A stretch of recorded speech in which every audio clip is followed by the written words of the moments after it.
ও জাহানের মালিক তুমি দু জাহানের বাদশাহ তার কিয়ামত করবাগু ইয়া মুজিকানাম তার কিয়ামত করবাগু ইয়া মুজিকানাম সদ কিয়ামত বাগদারু দিনা তামাম শুকরে নিয়ামত شكر نعمت نعمتات أبذكنا الحمد لمن قدر خيرا وخبالا والشكر لمن صور حسنا وجمالا الحمد لمن قدر خيرا وخبالا والشكر لمن صور حسنا وجمالا فرد وصمد عن صفة الخلق بريء لا زد ولا ند ولا هد لمولى الآن كما كان ولم يلق زوالا الآن كما كان ولم يلق زوالا لا شبه ولا مثل ولا كلف لمولى لا حب له والدنا عم وخالا لا شبه ولا مثل ولا كلف لمولى لا زد ولا ند له هد لمولى الآن كما كان ولم يلق زوالا الحمد لله আল্লাহ পাক রব্বুল আলামিনের দরবারে অসংখ্য শুকরিয়া আছে মহান রব্বুল আলামিন পবিত্র জুমআর 2 রাকাত ফরজ নামাজ আদায়ের উদ্দেশ্যে আল্লাহ তাআলার ঘরে যে আল্লাহ পাক রব্বুল আলামিনের ডাকে সাড়া দিয়ে আমরা আল্লাহ তাআলার ঘরে ওই আল্লাহ পাক রব্বুল আলামিনের তৌফিকে যে আল্লাহ তাআলার ঘরে আসতে পেরেছি এজন্য সে মহান রব্বুল আলামিনের দরবারে আল্লাহ পাক রব্বুল আলামিনের বরকতের শুকরিয়া আদায় করি সকলে বলি আলহামদুলিল্লাহ আলহামদুলিল্লাহ অতঃপর লক্ষ লক্ষ কোটি কোটি দরুদ ও সালাম বর্ষিত হোক আমার নবী আপনার নবী বিশ্ব মানবতার মুক্তির দরুদ সালাতের আলম দুআয়ে কায়নাত তাজদারি মদিনা যে বিশ্ব নবী মুহাম্মদুর রাসূলুল্লাহ সাল্লাল্লাহু আলাইহি ওয়াসাল্লামের নবুয়তি রক্তের মাধ্যমে ইসলাম পেয়েছি এজন্য সেই মহান পয়গম্বরের উপর লাখ কোটি দরুদ ও সালাম সকলে বলি সাল্লাল্লাহু আলাইহি ওয়াসাল্লাম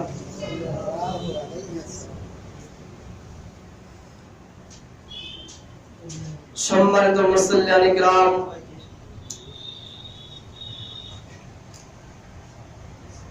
পৃথিবীর মধ্যে সব চাইতে শান্তির জায়গা সব থেকে উত্তম জায়গা হলো মসজিদ বলা হয়েছে যে জায়গার মধ্যে আল্লাহ এবং রাসূল এবং দ্বীনি কথাবার্তা আলোচনা হয় যে আল্লাহ রাসূল সাল্লাল্লাহু আলাইহি সাল্লাম বলেন মাজলিসু ফিকহিন খায়রুম মিন ইবাদাতি 60 সানা আল্লাহ পয়গম্বর সাল্লাল্লাহু আলাইহি সাল্লাম বলেন যে মজলিসে দ্বীনি কথাবার্তা হয় কোরআন এবং হাদিসের আলোচনা হয় ওই মজলিসের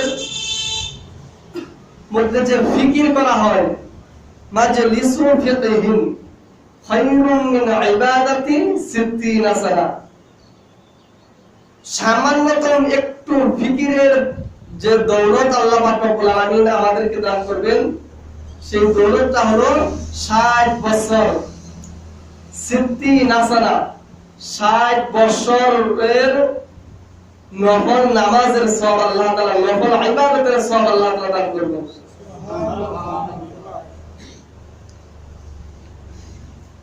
যে হেদায়েতের মালিক হলো আল্লাহ যে আল্লাহ পাক রব্বুল আলামিন যদি কাউকে হেদায়েত দান করেন তাহলে দুনিয়ার এই পৃথিবীর কোন মানুষ যদি ইচ্ছা করে, চেষ্টা করে যে ওই মানুষটাকে পথভ্রষ্টতা করব, খারাপ রাস্তায় নিয়ে যাব, পৃথিবীর মানুষ যদি, সকল মানুষ একত্র হয়ে যদি চেষ্টা করে যে ওই মানুষটাকে খারাপ রাস্তা, ভালো রাস্তার দিকে নিয়ে যাব, আর আল্লাহ তাআলা যদি চায় ওই মানুষটাকে ভালো রাস্তার দিকে নিয়ে যাবে, তাহলে আল্লাহ পাক রব্বুল আলামিন যেদিকে চাবেন, যদি আল্লাহ তাআলা হেদায়েত চান যে আমি আল্লাহ তাআলা তাকে হেদায়েত দান করব, তাহলে পৃথিবীর কোনো মানুষ তাকে ঠেকায় রাখতে পারবে না। আর আল্লাহ পাক রব্বুল আলামিন কাউকে যদি একদম নিচে নামাইয়া দেয়,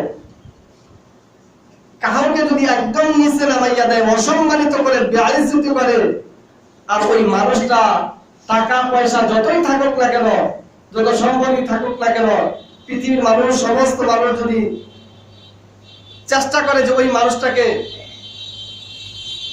উপরের দিকে উঠাবো, আর আল্লাহ তাআলা যদি চায় তাকে নিচের দিকে দিব, তাহলে কোশ্চিনকালেও পাবে না।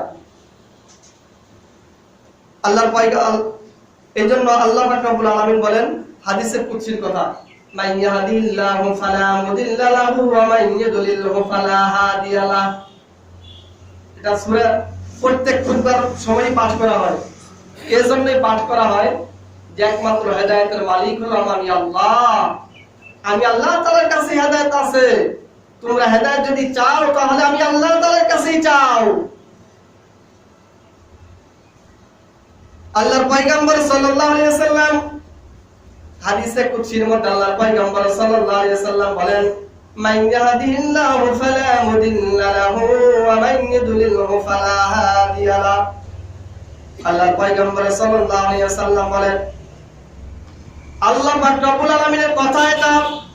আল্লাহ পাক রব্বুল আলামিন বলেন, আল্লাহ পাক রব্বুল আলামিন যদি কাউকে হেদায়েত দিতে চায়, আল্লাহ পাক রব্বুল আলামিন কাউকে ইহদিনাস সিরাতাল মুস্তাকিম, পৃথিবীর মধ্যে সর্বশ্রেষ্ঠতম রাস্তা, আর এই পৃথিবীর মধ্যে সর্বশ্রেষ্ঠতম রাস্তাটাকে যদি আল্লাহ তাআলা কাউকে দেখাইতে চায়, আর तमाम পৃথিবীর মানুষ একত্র হইয়া, মিলিত হইয়া যদি চেষ্টা করে ওই মানুষটাকে খারাপ রাস্তার দিকে নিয়ে যাবে, ওই মানুষটাকে খারাপ রাস্তার দিকে নিয়ে যাবে, পথভ্রষ্টতা করবে, আল্লাহ পাক রব্বুল আলামিন বলেন কোশ্চিনকালেও পাবে না। সুবহানাল্লাহ, সুবহানাল্লাহ। আর আল্লাহ পাক রব্বুল আলামিন বলেন, আমি আল্লাহ তাআলা যদি কাউকে পথভ্রষ্টতা করাই, আমি আল্লাহ তাআলা যদি কাউকে খারাপ রাস্তার দিকে অগ্রসর হওয়ার রাস্তা তৈরি করে দেই, আর तमाम পৃথিবীর মানুষ মিলিত হইয়া যদি চেষ্টা করে, तमाम পৃথিবীর মানুষ যদি চেষ্টা করে, তাহলে কখনো তাকে খারাপ রাস্তার থেকে বেরানো যাবে না। এই জন্য হেদায়েতের মালিক হলো আল্লাহ। আল্লাহর পয়গম্বর সাল্লাল্লাহু আলাইহি ওয়াসাল্লাম বলেন, ও আমার উম্মতেরা, তোমরা সর্বাবস্থায় আল্লাহ তাআলার দরবারে দোয়া করো। এই দোয়া করো যে হে আল্লাহ, আপনি আমাদেরকে ইহদিনাস সিরাতাল মুস্তাকিমের উপর পরিচালিত করুন, সঠিক সহজ সরল পথের উপর আপনি আমাদেরকে চালান। আল্লাহর পয়গম্বর সাল্লাল্লাহু আলাইহি সাল্লাম সর্বাবস্থায় সাহাবাদেরকে তাকিদ দিয়েছেন। ইহদিনাস সিরাতাল মুস্তাকিম, এটাই হলেন দ্বীনের সঠিক রাস্তা। এই জায়গার ব্যাখ্যার মধ্যে আছে ইহদিনাস সিরাতাল মুস্তাকিম সিরাতাল লাযিনা আন'আমতা আলাইহিম। এই জায়গার মধ্যে আল্লাহ পাক রব্বুল আলামিন একটি রাস্তা রেখেছেন দ্বীনের জন্য, সঠিক সহজ সরল রাস্তা, আর একটি রাস্তা হলো দুনিয়ার সাধারণ রাস্তা। যে এরকম এই রাস্তাগুলো, এই রাস্তাগুলোকে বোঝানো হয়েছে, এই রাস্তাটাকে দ্বীনের রাস্তা বোঝানো হয় নাই। ইহদিনাস সিরাতাল মুস্তাকিমের তাফসীরে ব্যাখ্যার মধ্যে আছে এই রাস্তাটা হলো পৃথিবীর মধ্যে সর্বশ্রেষ্ঠতম দ্বীনের রাস্তাকে বোঝানো হয়েছে। সুবহানাল্লাহ, সুবহানাল্লাহ। সম্মানিত মুসলমান বন্ধুরা, আমি যে আয়াতে কারিমা তেলাওয়াত করেছি, এই আয়াতে কারিমা আল্লাহ পাক রব্বুল আলামিন পয়গম্বর আরবি সাল্লাল্লাহু আলাইহি ওয়াসাল্লামের উপর অবতীর্ণ করেন। কখন অবতীর্ণ করেন? আমরা সকলে আমাদের পয়গম্বর সাল্লাল্লাহু আলাইহি সাল্লামের ইতিহাস জানি ভাই। আমাদের নবী ছিলেন একজন ইতিম নবী, কথা বলেন। আমাদের নবী ছিলেন একজন ইতিম, তার পিতা মাতা কেউ ছিল না। আমাদের পয়গম্বর সাল্লাল্লাহু আলাইহি ওয়াসাল্লামের পরে যখন তিনি মায়ের গর্ভের মধ্যে অবস্থান করেন, তখন আমাদের পয়গম্বর সাল্লাল্লাহু আলাইহি ওয়াসাল্লাম তিনার আব্বাজানকে আল্লাহ পাক রব্বুল আলামিন পৃথিবীর জমিন থেকে আল্লাহ তাআলা নিয়ে যান। যখন তিনি মায়ের গর্ভের মধ্যে অবস্থান করেন, কিতাবের মধ্যে আছে আমাদের পয়গম্বর সাল্লাল্লাহু আলাইহি ওয়াসাল্লামের বয়স 5 থেকে 6 বছর, অর্থাৎ 6 বছরের পরিণত যখন হয়, তখন আমাদের পয়গম্বর সাল্লাল্লাহু আলাইহি ওয়াসাল্লাম আল্লাহর পয়গম্বর সাল্লাল্লাহু আলাইহি ওয়াসাল্লাম তিনার আম্মা জানকে ডেকে বলেন, হে আমার আম্মা জান, আমার বন্ধু বান্ধবের সাথে আমি মাঠে ঘাটে খেলাধুলা করি। যখন খেলাধুলা করি, বিকাল বেলায় আমার বন্ধু বান্ধবের তাদের পিতা এসে তাদেরকে কোলে নিয়ে চুমো খায়। ও আম্মা জান, কখনো তো দেখি না আমার পিতা আমাকে আমার কাছে এসে কোলে নিল, আমাকে চুমো খাইলো, আমি তো কখনো দেখি না। হে আম্মা জান, আমাদের পিতা কোথায়? আমার পিতা কোথায়? আমার আব্বা জানকে আমার দেখতে বড় ইচ্ছা করে। আল্লাহর পয়গম্বর সাল্লাল্লাহু আলাইহি ওয়াসাল্লাম যখন এইভাবে কাঁদে ভাই, তখন কিতাবের মধ্যে আছে আমিনার দিলটাকে ধরে রাখতে পারে না, কান্নায় জর্জরিত হয়ে আমিনা ডেকে বলেন, ও বাবা, তুমি তাহলে তোমার আব্বা হাসানকে দেখতে যাও। তখন আমিনা কি করেন? আল্লাহর পয়গম্বর সাল্লাল্লাহু আলাইহি ওয়াসাল্লাম শিশু নবীকে নিয়ে আল্লাহর পয়গম্বর সাল্লাল্লাহু আলাইহি ওয়াসাল্লামের পিতার কবর দেখার জন্য তিনি কবর দেখানোর জন্য নিয়ে যায়। কিতাবের মধ্যে আছে যখন কবর দেখানোর জন্য নিয়ে যায়, ওই সময়ের মধ্যে কবর যখন দেখেন, আমিনা ডেকে বলেন মুহাম্মদ সাল্লাল্লাহু আলাইহি ওয়াসাল্লামকে ডেকে বলেন, ও মুহাম্মদ, ও আমার পুত্র সন্তান, ও বাবা, তুমি দেখো, দূর থেকে দেখা এইভাবে ওই যে তোমার পিতার কবর। কিতাবের মধ্যে আছে আমিনা কান্না থামাইতে পারে না। আমিনা ডেকে বলে, আমি ওই কবরের পাশে যাইতে পারবো না, আমি ওই কবরের পাশে যাইতে পারবো না। যাও, তুমি তোমার পিতার কবরটা দেখে আসো, যাও, তুমি তোমার পিতার কবরটা দেখে আসো। কিতাবের মধ্যে আছে আল্লাহর পয়গম্বর সাল্লাল্লাহু আলাইহি ওয়াসাল্লাম যখন কবরের পাশে যায়, কবরের পাশে গিয়ে আল্লাহর পয়গম্বর সাল্লাল্লাহু আলাইহি ওয়াসাল্লাম শিশু নবী বুঝে না, তিনার বুঝের জ্ঞান হয় নাই। কবরের দিকে তাকাইয়া, কবরের মাটির দিকে তাকাইয়া কবরকে ডাক দিয়ে বলেন, হে আব্বা জান, আমি তো আমাকে তো আপনি জনমের ইতিম বানাইয়া গেলেন, আপনি জনমের ইতিম বানাইয়া গেলেন। হে আব্বা জান, ওঠেন। এদিকের মধ্যে আল্লাহ পাক রব্বুল আলামিন আরশে আজিমের মধ্যে থেকে আল্লাহ পাক রব্বুল আলামিন জিবরাইল আলাইহিস সালাতু ওয়াস সালামকে ডেকে বলতেছেন, হে জিবরাইল, আমি আল্লাহ তাআলার সহ্য হয় না আমার বন্ধুর কান্না। হে জিবরাইল, আমার বন্ধুর কান্না আমি আল্লাহ তাআলার সহ্য হয় না, আমার দিলে মানাইতেছে না। সাথে সাথে আল্লাহ পাক রব্বুল আলামিন আদেশ করেন যে আজরাইল আলাইহিস সালাতু ওয়াস সালামকে আদেশ করেন, অর্থাৎ ওই সময় সাথে সাথে হযরত আমিনার শরীরের মধ্যে জ্বর সৃষ্টি হয়, অর্থাৎ তিনি সাথে সাথে হালকা ভাবে পড়ে যায়।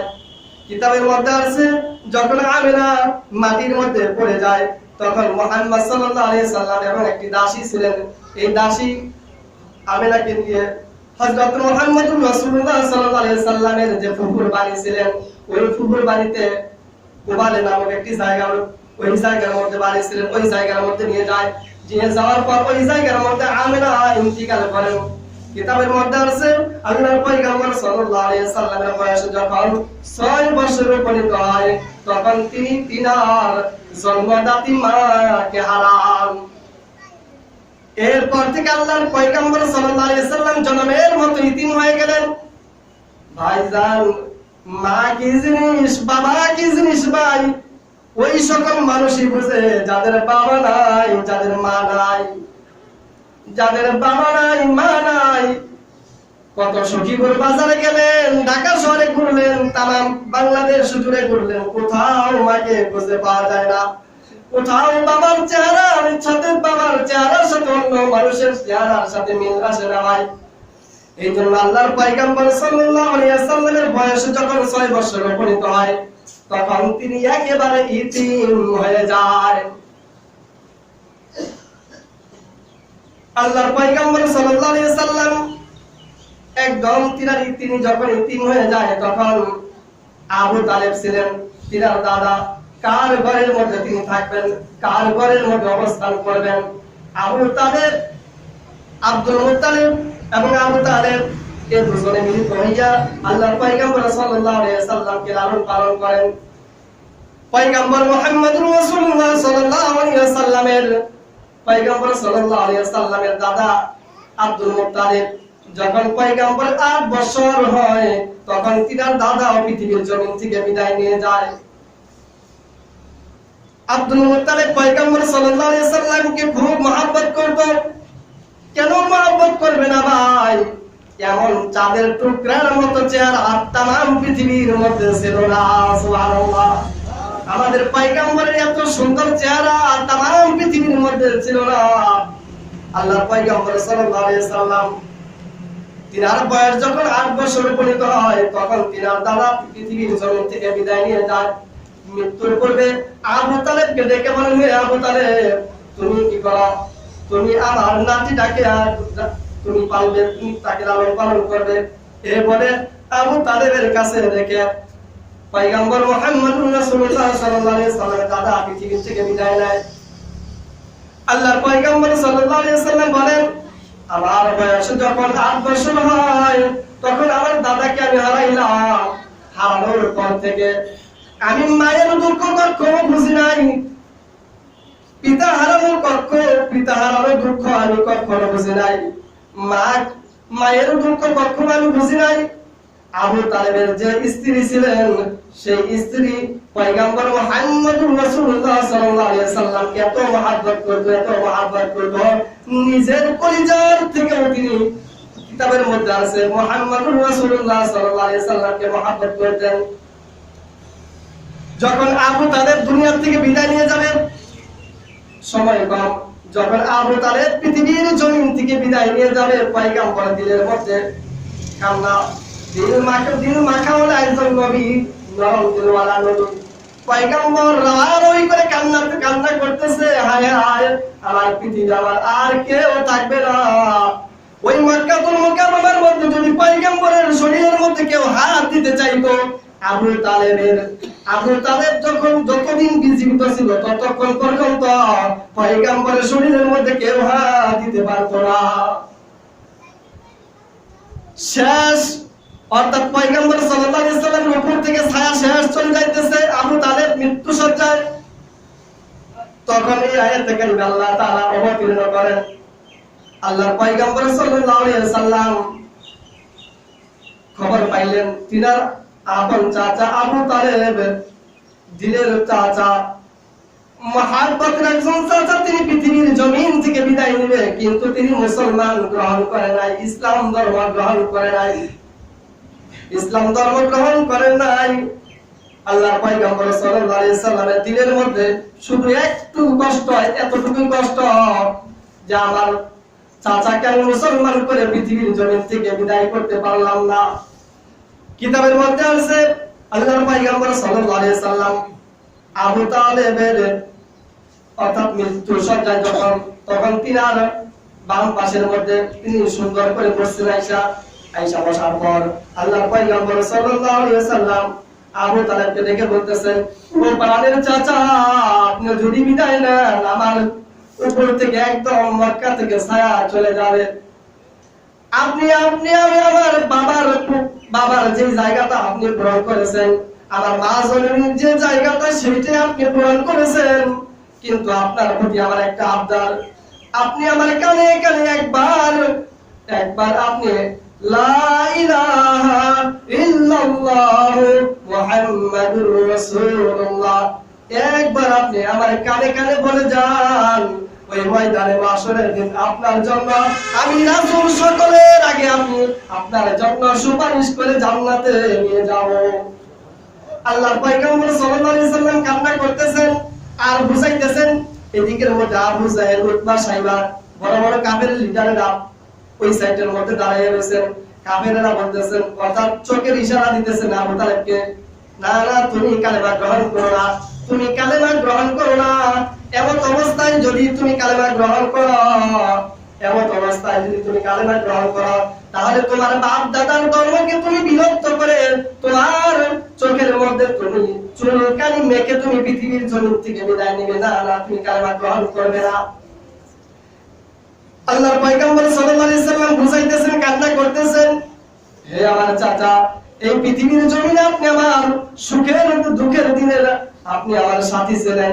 কখন আপনি মায়ের, কখন আপনি বাবার মতো আচরণ করেছেন, কখন আপনি মায়ের মতো আচরণ করেছেন। আপনি যদি কালেমাবিহীন এই পৃথিবীর জমিন থেকে যান, তাহলে আমি পয়গম্বর সুখ পাবো না। এই বলে আল্লাহর পয়গম্বর সাল্লাল্লাহু আলাইহি সাল্লাম বুঝাইতেছেন।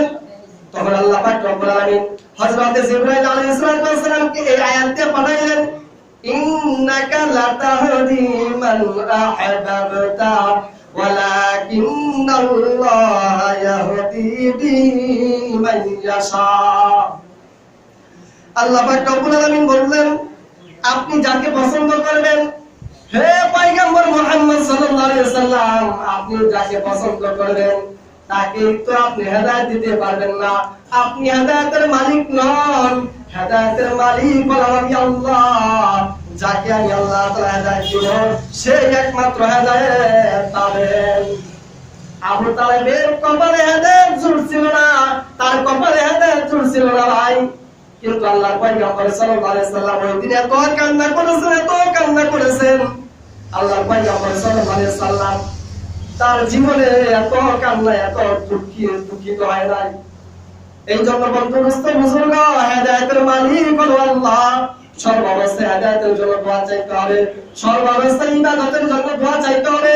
কখন কোন সময় যেন আপনি শিরকের রাস্তায় ঢুকে যান, কখন কোন সময় আপনি ঈমান থেকে ডাইরেক্ট বের হয়ে যান, বলা যায় না। একটা কথার মাধ্যমে আপনি ইসলাম থেকে বের হয়ে যেতে পারেন, খারিজ হয়ে যেতে পারেন। একটা কথার দ্বারা ইসলাম থেকে বের হয়ে যেতে পারেন। এই জন্য সর্বশেষে আল্লাহ তাআলার দরবারে দোয়া করতে হবে, হে আল্লাহ, আপনি আমাদেরকে হেদায়েত দান করেন, আপনি আমাদেরকে ইবাদত করার জন্য তৌফিক দান করেন। এই দুইটা সর্বশেষে চাইতে হবে এবং চেষ্টা করতে হবে। আপনি চাবেন না, চেষ্টা করবেন না, বাড়ির মধ্যে বসে থাকবেন, ধন সম্পদের দিকে আপনি তাকাইয়া থাকবেন, দুনিয়া নিয়ে আপনি তাকাইয়া থাকবেন, কখনো আপনি হেদায়েত পাবেন না। আল্লাহর পয়গম্বর সাল্লাল্লাহু আলাইহি সাল্লাম বলেছেন, তোমরা যদি হেদায়েত পাইতে চাও, তাহলে এক নম্বরে তোমরা আল্লাহ তাআলার দরবারে দোয়া করো, দুই নম্বরে ওই দোয়ার সাথে সাথে তোমরা চেষ্টা করো। এক নম্বর আল্লাহ তাআলার দরবারে দোয়া করতে হবে, দুই নম্বরে চেষ্টা করতে হবে। এই দুইটার মাধ্যমে আল্লাহ তাআলা হেদায়েত দিবেন। ওয়া আখিরু দাওয়ানা আলহামদুলিল্লাহি রাব্বিল আলামিন।